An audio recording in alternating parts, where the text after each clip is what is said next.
factual reasons. Look, no one knows for sure. Why would you go out when you say you stand for the underprivileged, for the minorities, and shut down not just any school, but the top performing state in the school where 97% of the kids are black or brown, 80% are on free or reduced lunch? Why would you do that? Now, I'll give you three. You named one. Deep in bed with the teachers' unions, and teachers' unions do not like charter school. Competition. Period. Competition exposes their own failings, right?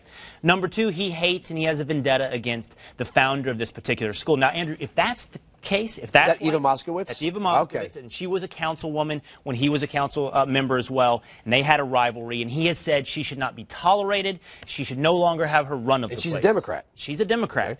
Okay. If that's the case, if this is a result of a personal vendetta, Chris Christie caused traffic for his personal vendetta. De Blasio sacrificed the lives and education of 200 kids. I'd say de Blasio's vendettas are much more hurtful. Finally, I would say it's philosophy. It's a belief along the progressive line that equality, no matter how good the equality is better than unequal success. If all of our kids can't have a great education, then none should. I believe that is at the core of progressive ideology, that equality is that important.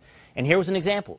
If we can't all have it, then no one should. So if you can't improve all the schools, make them all equally crappy. Yeah, but they don't tell them so. No, I'm not going to tell them that. Yeah, and they certainly don't verbalize it out loud. What they say is we need to concentrate on all 1.1 million school kids in the New York City School District. We need to bring all of it up. But for half a century, now 50 years, all has been an excuse for none. We have tripled education spending in this country. We have bought into the line that it's resources, money, money. And we have given the education system more and more for 50 years. And we've gone nowhere. You know, flat. They always say the schools are underfunded.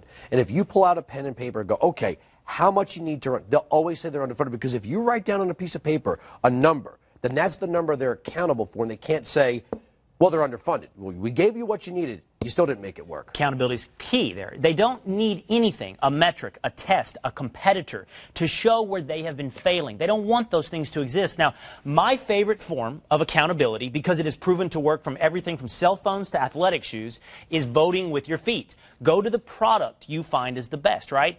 Standardized tests are very controversial. Are they effective accountability measures? You know what is effective? Taking your child out and putting them in a school that works for you. The key there is you have to be able to do that. You have to be able legally to opt for some other school, have that choice, and you have to have an option available to you. And what we show here, and this is the key about Elise versus the mayor, this piece, is the impact of taking that choice away. This is about a 10-year-old girl. In the end, all this debate, all these city council policy debates, throw it out the window, and you see what this school meant to this 10-year-old girl and what taking it away means to her and her mother.